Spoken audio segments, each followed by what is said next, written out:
आता isakal.com आहे देशातील नंबर 1 ची मराठी न्यूज वेबसाईट। प्रत्येक अपडेटसाठी isakal.com ला नक्की भेट द्या। नमस्कार।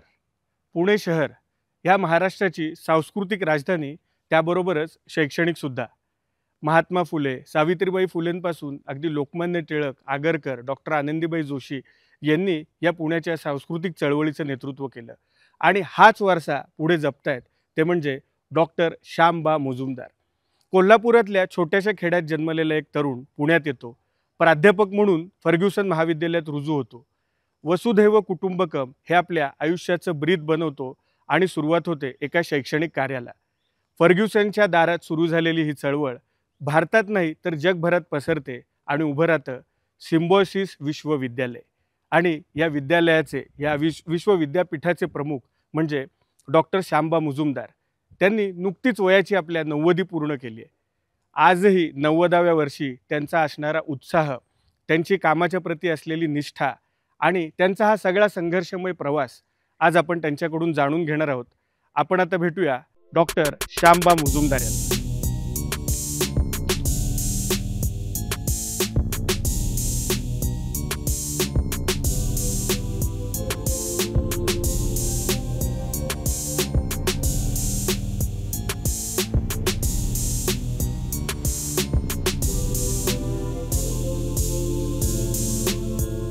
तर आता आपण आहोत डॉक्टर मुजुमदार सरांबरोबर। सर, मुलाखतीच्या आधी आम्ही तुम्हाला सकाळ परिवारातर्फे, साम टीव्ही तर्फे 90व्या वाढदिवसाच्या आपल्याला मनापासून शुभेच्छा। आपण असंच काम करत राहा, अशीच आम्हाला प्रेरणा देत राहा। धन्यवाद सर, मला पहिली मुलाखतीला सुरुवात तिथनंच करायची आहे। तुमच्याकडे कायम बघितलं की तुम्ही एक उत्साहात असता, कायम काहीतरी नाविन्यपूर्ण घडामोडी तुम्ही करत असता, नवीन नवीन प्रयोग करत असता। तर सर, तुमच्याकडे पाहिलं की एक प्रश्न येतो, हे सगळे येतं कुठून? हा उत्साह, ही कामाची प्रेरणा आज वयाच्या 90व्या वर्षी अगदी आम्हालाही लाज वाटेल असं तुम्ही काम करता, तर हे सगळं सर येतं कुठून? अवघड प्रश्न आहे। हे येतं कुठून याचं उत्तर मला असं वाटतं की अंतर्यामी आपली ऊर्जा असते। तुमचं किती वय झालं, तुम्ही किती म्हातारे झाला यापेक्षा सुद्धा मला असं वाटतं की तुमच्यात किती ऊर्जा आहे याला महत्त्व आहे। म्हणजे 90व्या वर्षी सुद्धा तुम्हाला भरपूर ऊर्जा असू शकते, 50व्या वर्षी कमी असू शकते। तर परमेश्वरानं मला अंतर्यामीची एक ऊर्जा दिलेली आहे असं वाटतं।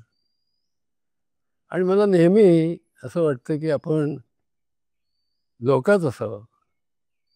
लोकात असलं की त्यांच्याशी संवाद करताना, त्यांच्याशी ओळखी घेताना त्यामध्ये सुद्धा एक आपल्याला ऊर्जा किंवा प्रेरणा मिळते।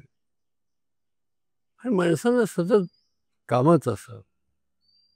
मी घरी फारसा थांबत नाही, काम असो नसो, कार्यालयात असो, कोणी बोलवलं प्रमुख पाहुणा म्हणून की मी जातो।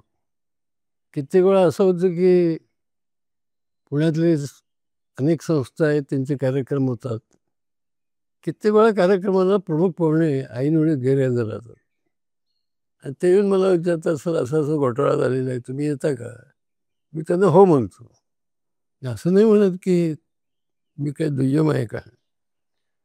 तर लोकात असणं आणि कामात असणं ही मला वाटतं माझ्या ऊर्जेचा एक स्रोत आहे आणि तो स्रोत मला प्रेरणा देत असतो। सर, हा परमेश्वराचा आशीर्वादही म्हणता येईल, कारण आपणही प्रचंड आध्यात्मिक आहात, गुरूंवर आपली प्रचंड श्रद्धा आहे। तर या आयुष्य आणि तुमच्यातून घडणारं काम, ही ऊर्जा, हा एक देवाचा आशीर्वाद असावा असं वाटतं तुम्हाला? 100%।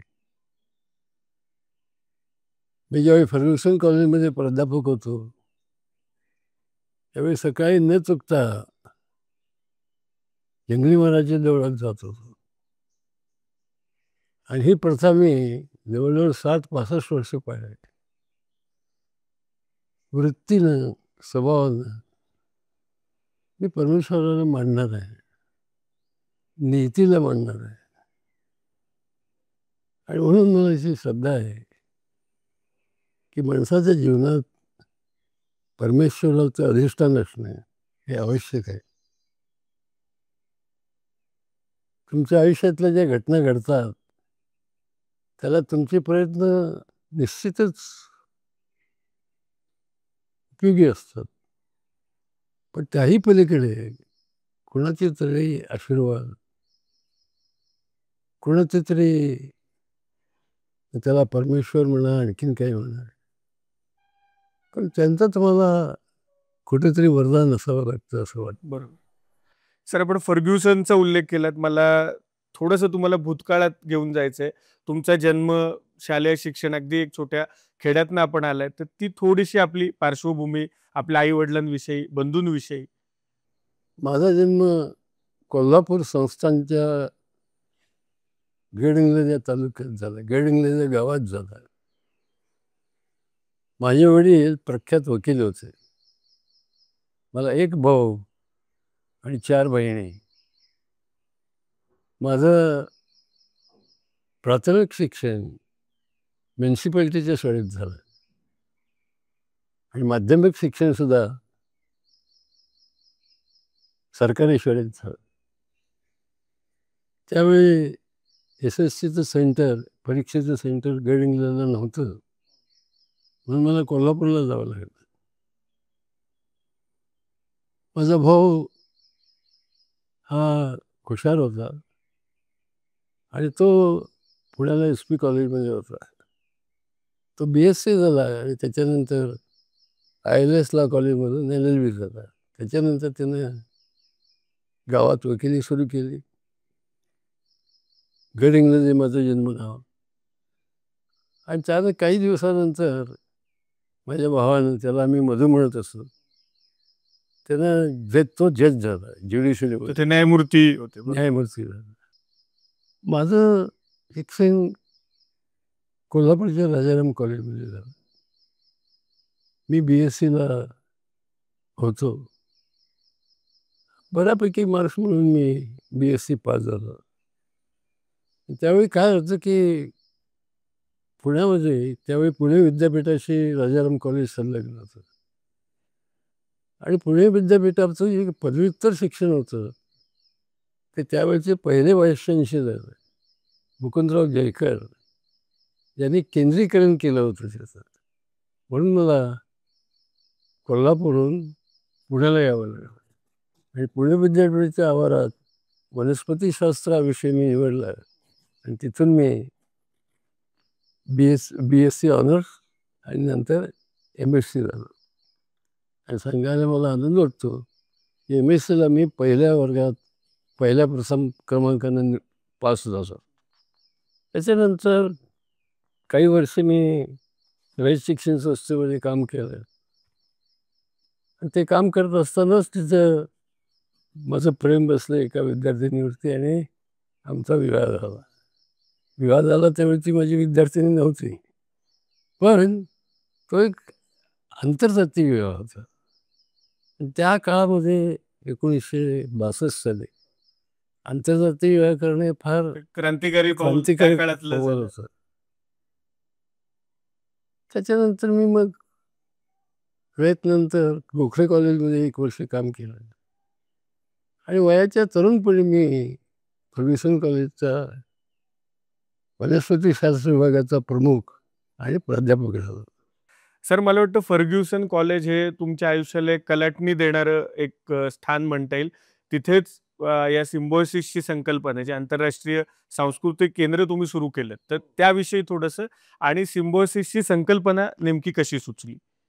मी मगाशी म्हटल्याप्रमाणे कित्येक वेळा नियती ही तुमच्या आयुष्याला घडवत असते, आयुष्याला तुमच्या वळण देत असते. आणि तोच अनुभव मला फर्ग्युसन कॉलेजमध्ये आला. त्याचं असं झालं की मी फर्ग्युसन कॉलेजमध्ये नुसता प्राध्यापक नव्हतो, तर माझा बंगला आवारातच होता आणि एका बॉईज हॉस्टेलच्या ब्लॉकचा, ब्लॉक काय म्हणतो मी की फर्ग्युसनचे 3-4 हॉस्टेल्स आहेत, त्या ब्लॉकचा मी रेक्टर होतो, वसतिगृह प्रमुख. 1969 साली एक विचित्र घटना घडली. दिवाळीची सुट्टी होती. सगळी भारतीय मुलं आपापल्या गावी गेली होती. एक दिवस माझ्या असं लक्षात आलं की एक मुलगी घाईघाईने येते आणि एका खोलीची खिडकी उघडली जाते. ती मुलगी तिला काहीतरी पार्सल देते आणि घाईघाईने निघून जाते.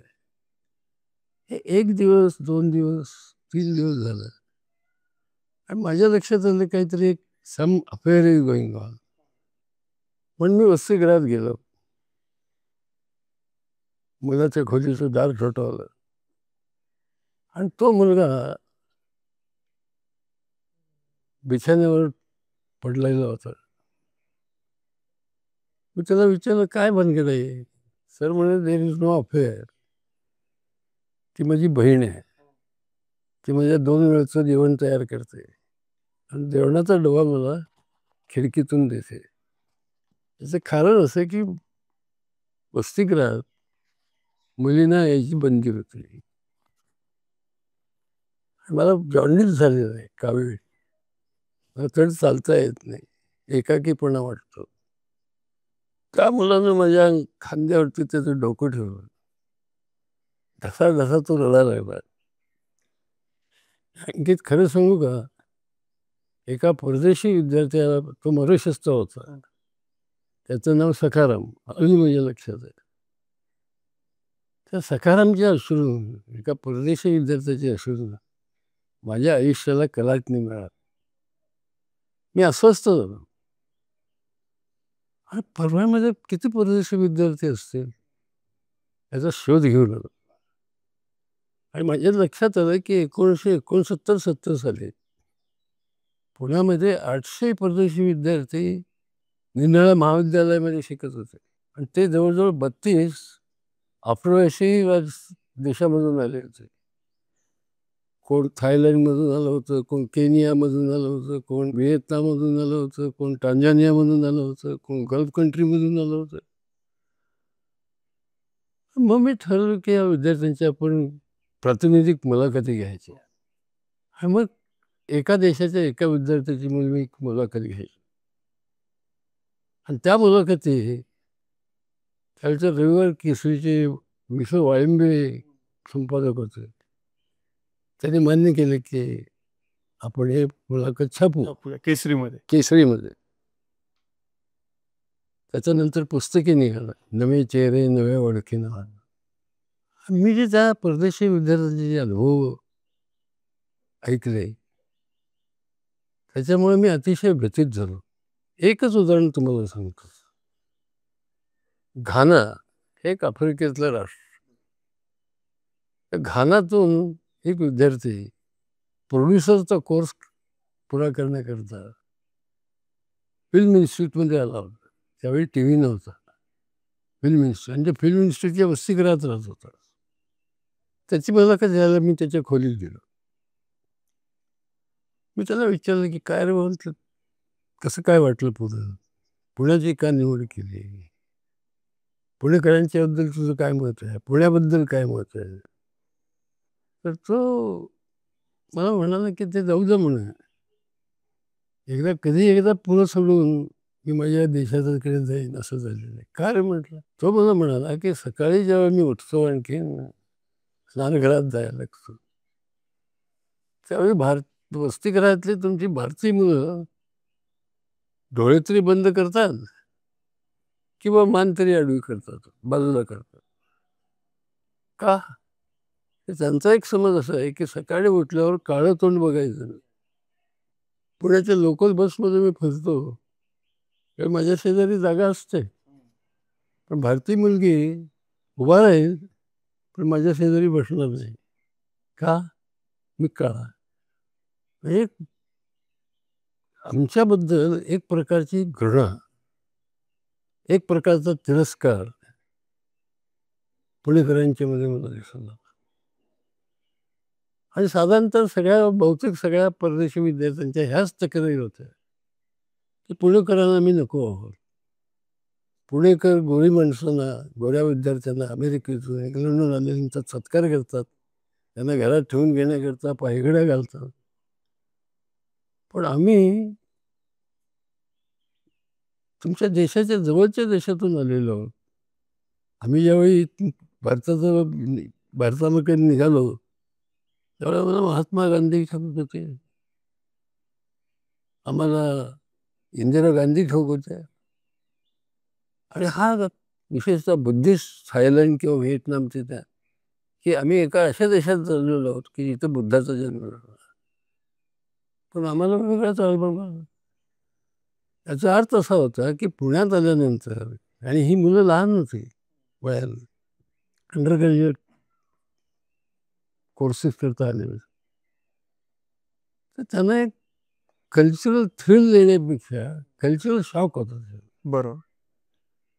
आणि नंतर मी असा विचार केला की हीच मुलं जर परत जवळ आपल्या मायदेशी जाते तर पुण्याबद्दल काय त्यांचं मत असेल, देशाबद्दल काय मत असेल. आणि हीच मुलं ज्यावेळी त्यांच्या त्यांच्या देशामध्ये कोण मंत्री होईल, कोण उद्योगपती होईल, कोण प्राध्यापक होईल, भारताकडे बघण्याचा त्यांचा काय दृष्टिकोन असेल. आणि मी अस्वस्थ झालो. पण त्या अस्वस्थतेतून एकेकाळी अस्वस्थता ही नाविन्यपूर्ण कल्पनेला जन्म देत असते. Restlessness sometimes is the mother of creation. मी विचार केला ह्या मुलांच्या करता काहीतरी केलं पाहिजे. आणि मग आंतरराष्ट्रीय केंद्राची आपण स्थापना केली. आंतरराष्ट्रीय सांस्कृतिक केंद्राची स्थापना झाली. बरोबर. ती कुठं झाली? माझ्या बंगल्याच्या एक 10 बाय 12 खोलीत झाली. पण नंतर मग मी त्यावेळी शिक्षण मंत्री मधुकरराव चौधरी होते, मुख्यमंत्री व्ही.पी. नाईक होते. त्यांना गेलो आणि त्यांना हे सगळं मी पटवून सांगितलं. त्यांनी सुद्धा परदेशी विद्यार्थ्यांचे कार्यक्रम बघायला ते पुण्यात आले होते, की परदेशी विद्यार्थ्यांचा आणखीन भारतीय विद्यार्थ्यांचा काहीही संवाद नसायचा. त्यांच्यामध्ये एक प्रकारची भिंत निर्माण केल्यासारखी संवादाची भिंत निर्माण झाली होती. म्हणून मी काय केलं की त्या मुलांच्यासाठी कल्चर प्रोग्रामसाठी सुरू केले, आणि जिथे भारतीय विद्यार्थी आणि परदेशी विद्यार्थी हे एकाच स्टेजवरती येतील. यातून मला असं अपेक्षा होती की यातूनच कदाचित बंधुभाव निर्माण होईल, आंतरराष्ट्रीय सलोखा निर्माण होईल, त्यात थोडं वर्ल्ड पीस ज्याला आपण म्हणतो ती कदाचित निर्माण होईल. आणि सर आपली जी मूळ भारतीय संकल्पना आहे वसुधैव कुटुंबकम, तर मला वाटतं त्याचा जन्म इथेच झाला असावा आणि ती संकल्पना इथनच तुमच्या मनात आली असावी. वसुधैव कुटुंबकम ही संकल्पना ही उपनिषदातली आहे. त्याच्यावेळी परदेशी विद्यार्थी मी बघत होतो, परप्रांतीय विद्यार्थी बघत होतो, त्यावेळी मला असं वाटलं की हे सगळं वसुधैव कुटुंबकम ह्या संकल्पनेच्या नजीक गेलेलं आहे. आज सर पंतप्रधानांपासून सगळ्यांनी वसुधैव कुटुंबकम हे जागतिक पातळीवर नेले आणि भारत या वसुधैव कुटुंबकम संकल्पनेचं नेतृत्व करतोय. पण मला वाटतं ही संकल्पना 50-55 वर्षांपूर्वी सर लोकांपर्यंत आणि भारताबाहेर पोहोचवण्याचं काम आपल्या माध्यमातून झालंय. पण सर हे काम सुरू करताना असं मनात कुठे होतं की एखादं मोठं आपण विद्यापीठ काढावं, एखादी मोठी शिक्षण संस्था आपण काढावी आणि त्या दिशेने फर्ग्युसनमध्ये आपण लावलेलं छोटंसं रोपटं वाढावं? अशी काही कल्पना नव्हती, नव्हे हे स्वप्नातही नव्हतं माझ्या. याचं कारण होतं की फर्ग्युसनच्या कॅम्पसमध्ये मी सुखात होतो. एक कम्फर्ट झोन असतो प्रत्येकाचा, त्यामध्ये मी सुखी होतो, फॅमिली आनंदात होते. पण मगाशी म्हटल्याप्रमाणे नीती तुम्हाला गप्प बसू देत नाही, तुम्हाला स्वस्थ बसू देत नाही. एखादी संकल्पना तुमच्या मनामध्ये आली की त्याचा पाठपुरावा कसा करावा हे तुम्हाला नीती शिकवतेच, तुमच्या हातून ती घडवत असते.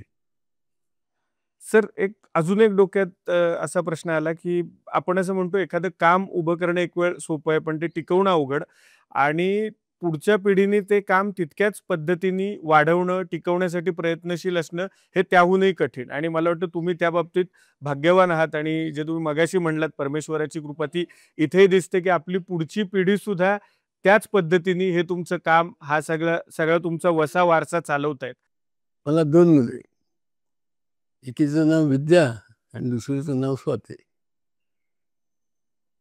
विद्या डॉक्टर झाली, MBBS MD वगैरे. त्याच्यानंतर ते ओमानला पैसे मिळवण्याच्या करता गेले, डॉक्टर झाले. तिथे तिथल्या हेल्थ मिनिस्ट्रीमध्ये ती काम करत होती. स्वातीसुद्धा लग्न झाल्यानंतर अमेरिकेला गेले आणि माझ्या सुदैवानं या ना त्या कारणानं ह्या दोन्ही मुली परत पुण्यात आल्या आणि मी त्यांना विनंती केली की आता तुम्ही जरा सिम्बायोसिसमध्ये लक्ष घाला आणि तुम्ही मगाशी म्हणल्याप्रमाणे परमेश्वराच तुम्हाला घडवत असतो, तुम्हाला प्रसंग निर्माण करतो. या मुलीने एकीनं कन्व्हेन्शनल पारंपरिक शिक्षणाचा जो प्रवाह असतो तोच स्वीकारला आणि दुसरी मुली स्वाती आहे, तिनं स्किल एज्युकेशन किंवा कौशल्य विकास शिक्षणाचा प्रवास स्वीकारला. आणि मला सांगायला आनंद होतो की आज ज्याला आपण ओपन अँड डिस्टन्स लर्निंग म्हणतो, त्याची पहिली युनिव्हर्सिटी महाराष्ट्रातली ही स्वातीनं पुण्यात स्थापन केली. नंतर मध्य प्रदेशमध्ये इंदूरला स्थापन केले. आणि विद्याच्या बाबतीत जर बोलायचं झालं तर तिनं काय बोलू मी, तिनं सिम्बायोसिस एका आंतरराष्ट्रीय स्तरावरती नेले. आज अनेक देश आहेत की त्यांना त्यांच्या देशाच्या शिक्षण क्षेत्रामध्ये विद्यामुळे सिम्बायोसिसचं नाव ओळखलं. तर या दोन्ही मुलींच्या रूपानं नीतीनं मला पुढची अनेक वर्ष काळजी मिटवली. माझ्यानंतर कोण हा जो प्रश्न नेहमी विचारला जातो, तर हा प्रश्न नीतीनंच सोडवून टाकला. आणि परमेश्वराची कृपा ही इथेच जाणवते, त्याशिवाय हे घडणं अशक्य आहे. त्याच्यावर घ्या तुम्ही की स्वाती समजा इकडे येण्याच्या आधी ती का आली त्याचा किस्सा सांगतो. तुला मुलगा झाला आणि अमेरिकेमध्ये प्रचंड थंडी आहे आणि तो एकांतासारखा एकटेपणा, तो खिडकीतून बघतच बसायचा बाहेर आणि तो बेचैन व्हायचा. अनेक दिवस झाल्यानंतर तिने ठरवलं की हे काही खरं नाही, आपण परत भारतात गेलं पाहिजे. विद्याचंही असंच झालं. तिनं बऱ्यापैकी तिथं पैसा मिळवला, त्यांना इथं हॉस्पिटल काढायचं होतं आणि गायनेकॉलॉजी तिथं नवरा जाधव हाही गायनेकॉलॉजी. कदाचित त्यांचं हॉस्पिटल ते कोट्यावधी रुपये मिळवले असते, पण ते न करता त्याने वडिलांनी स्थापन केलेल्या संस्थेमध्ये आपला हातभार लावला आहे, त्याची पसंत केलं.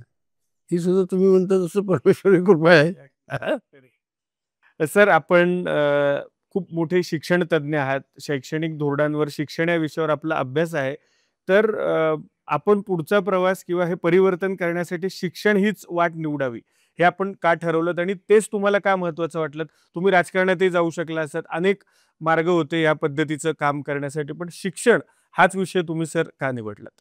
त्याचं एक कारण असं असेल की फर्ग्युसनमध्ये मी अनेक वर्ष प्राध्यापक होतो आणि प्राध्यापक असणं त्यात काय आनंद असतो मी भोगलेला आहे. किस्सा सांगतो की मी ज्यावेळी फर्ग्युसनमध्ये लेक्चर घ्यायला जायचो क्लासमध्ये, त्यावेळी माझ्या दृष्टीनं लेक्चर देता देता देता ते एक मेडिटेशन असायचं आणि मुलंसुद्धा स्तब्धपणे ऐकत बसायची आणि लेक्चर संपल्याची घंटा सुद्धा मला ऐकू यायची नाही, ती मला मुलं सांगायची. म्हणजे मला जात्याच जन्मताच कदाचित शिकवण्याची आवड असावी आणि त्यात मी आनंद घेत होतो आणि त्याच्यामुळे मला राजकारण, समाजकारण ह्याच्यात मला अजिबात रस नव्हता. आणि म्हणून कदाचित सिम्बायोसिस वाढल्यानंतर सुद्धा मला सिम्बायोसिस सिम्बायोसिस हेच मी आयुष्याचं धोरण ठरवलं, आयुष्याची दिशा ठरवली आणि त्यात मी आनंदी आहे. आणि मीच काय, माझी बायको आनंदी आहे, मुली आनंदी आहे.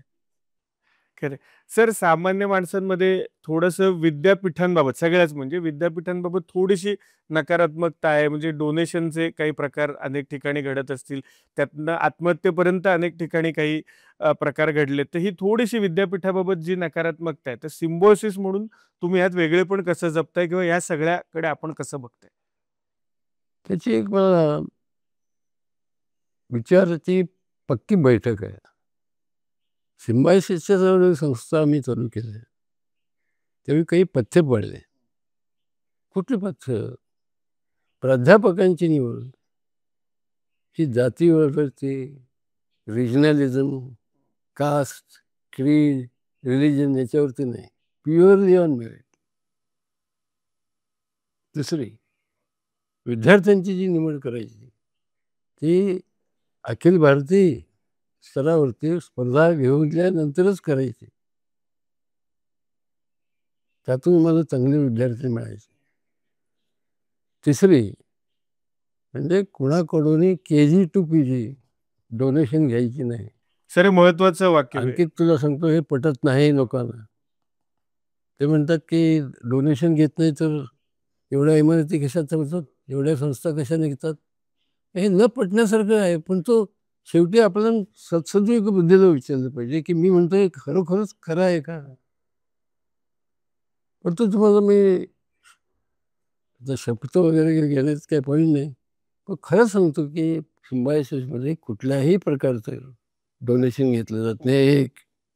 आणि दुसरं म्हणजे इथे जे प्राध्यापक आहेत, कर्मचारी आहेत, त्यांचा पगार दर महिन्याच्या 1 तारखेला होतो आणि त्याचा मला अतिशय अभिमान आहे. हे खरंच विशेष आहे, कारण आपण आजूबाजूला अनेक महाविद्यालय बघतोय. कोरोना ज्यावेळी होता, कोविड-19 ज्यावेळी साथ होती त्यावेळी कितीतरी विद्यापीठाने आणि महाविद्यालयाने अर्धा पगार दिला. कोणी प्राध्यापकांना काढून टाकलं, नॉन टीचिंग स्टाफच्या पिऊन्सनं काढून टाकलं. कारणं काही असतील, पण तो स्वतः एक प्राध्यापक असल्यामुळे काय असेल कदाचित. पण मी ह्याच्यात कॉम्प्रोमाइज केलं नाही. सर या 6 ते 7 दशकांच्या सगळ्या वाटचालीत तुम्हाला खूप मोठी माणसं आयुष्यात भेटत गेली, त्यांचा सहवास लाभत गेला. तर सर आम्हाला ऐकायला आवडेल की असे एक 2-3 अशी माणसं ज्यांचा तुमच्या आयुष्यावर खूप खूप प्रभाव आहे, या सगळ्या प्रवासात त्यांची खूप आठवण येते, अशी काही 1-2 नावं? काय माझ्या आयुष्यामध्ये अनेक महत्त्वाची माणसं आली. इंदिरा गांधीपासून पंतप्रधान मोदींच्या पर्यंत अनेक परदेशातले महत्त्वाचे माणसं येऊन गेले. पण तो माझ्या आयुष्यावरती ज्यांनी एक इम्पॅक्ट केला, ज्यांच्यामुळे मी भारावून गेलो आणि ज्यांच्याकडून काही शिकलो, असे अनेक माणसं आहेत. वानगी दाखल म्हणजे भारतातलं डॉक्टर अब्दुल कलाम यांची म्हणजे चांगली ओळख होती. अनेक वेळा ते सिम्बायोसिसमध्ये यायचे. सिम्बायोसिसच्या अतिथीगृहामध्ये ते राहिले होते 3-4 दिवस. तर त्यांच्याशी बोलताना त्यांची राहणी, त्यांची साधी राहणी, त्यांचं बोलणं आणि मनापासून बोलणं आणि इतकं तन्मयतेनं ते बोलत असत, सांगत असत की मी त्यातून थकवत असे. एकच उदाहरण तुम्हाला सांगतो की अब्दुल कलाम मला एकदा म्हणाले, मुजुमदार मद्रास IIT मी वसतिगृहात राहत होतो आणि माझ्याबरोबर सुब्रमण्यन नावाचा एक ब्राह्मण माणूस होता. तो ब्राह्मण आणि हा मुसलमान. आम्ही असंख्य वेळा चर्चा करायचो की शाकाहार चांगला की मांसाहार चांगला. आणि त्यानं मला पटवून दिलं म्हणाले की शाकाहार चांगला. आणि तेव्हापासून मी आयुष्यात शाकाहार सुरू केला. ह्याचं खूप शिकण्यासारखं आहे. हे एक.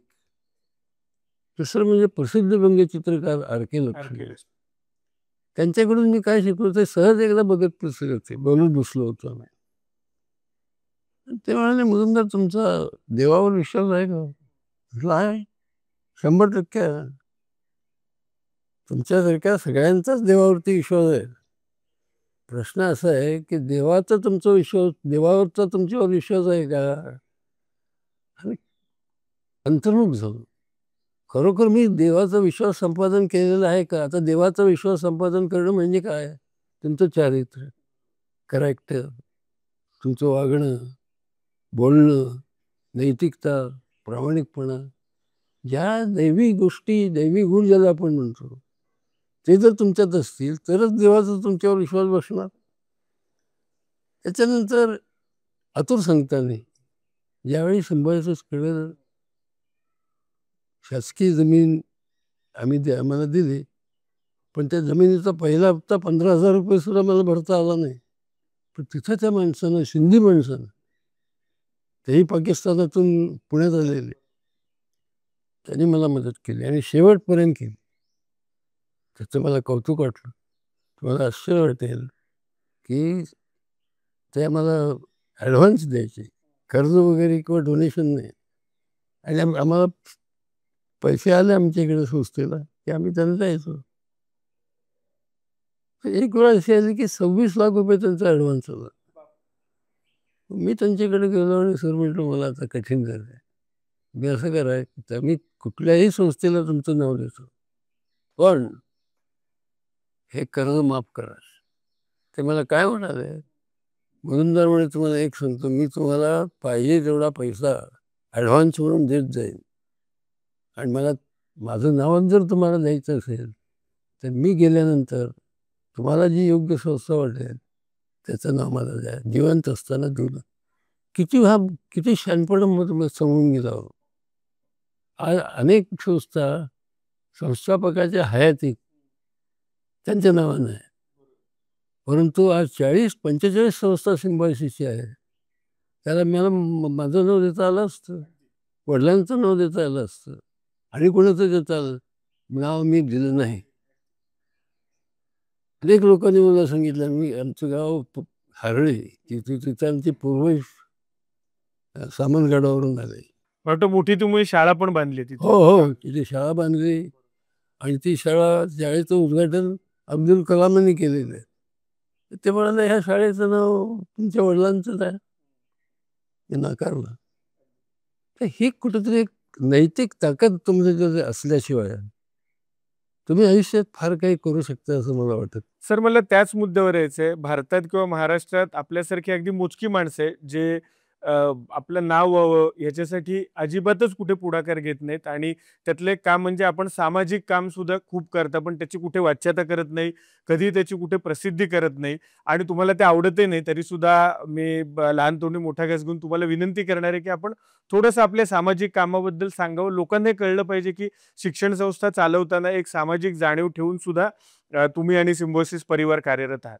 तर त्या कामाविषयी थोडंसं. तुम्ही म्हणता ते अगदी खरे आहे. विद्यापीठानं आयव्हरी टॉवरमध्ये राहू नये. मला अतिशय आनंद होतो की बाबासाहेब आंबेडकर मेमोरियल हे सिम्बायोसिसनं सेनापती बापट बनलं. त्याच्यानंतर symbiosis institute of business management इथे हे जे आर्मी, नेव्ही, एअरफोर्स इथे जे माणसं काम करतात त्यांच्या मुलांच्या करता, एक्सक्लुझिव्हली त्यांच्या मुलांच्या करता मी व्यवस्थापन संस्था सुरू केली. तिसरं, सिम्बायोसिस विद्यापीठानं तर लवळेमध्ये 142 खेडी आहेत, त्यापैकी 43 खेडी आमच्या विद्यापीठानं दत्तक घेतलेली आहे.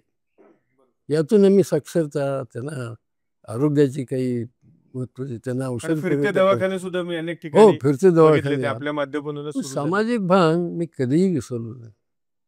एखादा मुलगा खरोखर जर त्याला फी परवडत नसेल तर आम्ही त्याला पैसे नाहीत म्हणून त्याला परवानगी नाही असं अजिबात होत नाही. दुसरं की इथं परदेशी विद्यार्थ्यांना जे आपली पुणेकरांचा एक समज आहे की परदेशी विद्यार्थी म्हणजे श्रीमंत विद्यार्थी, बाहेरून हा समज अतिशय चुकीचा आहे. सोमालिया, सुदान असे अनेक देश आहेत की जिथं सतत दुष्काळ असतो, सतत अंतर्गत लढाया असतात, आणि नाईलाज म्हणून त्यांचे आईवडील आपल्या मुलामुलींना शिक्षणाला भारताकडे पाठवतात. अशा मुलांना कित्येक वेळा आम्ही फी काहीच घेत नाही. मी बाहेरचा जर मुलगा 2 लाख देत असेल तर त्याला 50,000 किंवा 1 लाख फी घेतो. तर दुसरं सामाजिक भान म्हणजे आम्ही जे मेडिकल कॉलेज सुरू केलेलं आहे तिथं केवळ मुलींच्यासाठी प्रवेश आहे, आणि मला वाटतं मुलींच्यासाठी असणारं मेडिकल कॉलेज हे महाराष्ट्रातलं कदाचित पहिलं महाविद्यालय असेल. म्हणजे एम्पॉवरिंग वुमेन ह्याला ज्याला आपण म्हणतो आणि तुम्ही सर जरी सांगत नसलात तरी मला याची कल्पना आहे की तिथे आपण दरवर्षी काही मुलींना मोफत शिक्षणही आपण देता. पूर्ण त्यांचं शिक्षण 5 मोफत हुशार विद्यार्थ्यांनी ना त्यांचं संबंध शिक्षण हे आपल्या माध्यमातून. आणि जी फी आहे आमची, इतर ठिकाणी डोनेशन घेतात ते तर सोडूनच द्या, पण त्यांच्या फिया सुद्धा कोणाची 25 लाख असते, कोणाची 20 लाख असते, कोणाची 15. मी ठरवलं की मध्यमवर्गातल्या मुली ह्या हुशार असतात त्यांना आपण 10 लाख रुपये फी आहे आणि this is the minimum medical education fee amongst all deemed university. तर ह्या गोष्टी सर समाजापुढे येणं आवश्यक आणि होतं. दुसरं तुला आणखीच सांगू का, इतकं करू नये.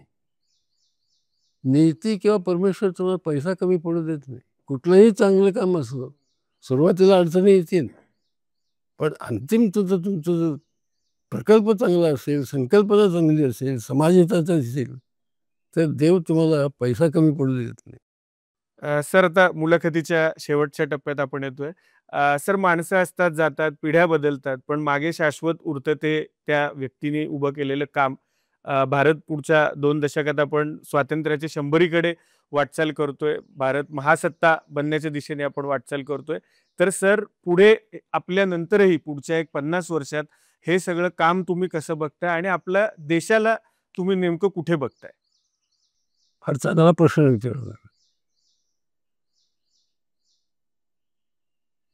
स्वामी विवेकानंदांनी 1893 मध्ये एक भकीत केलं होतं आणि ते भकीत असं होतं की 20वे शतक हे पाश्चात्यांचं आहे, 21वे शतक हे भारताचं होईल आणि भारतच विश्वगुरू होईल, हे त्यांचे प्रिडिक्शन किंवा भकीत.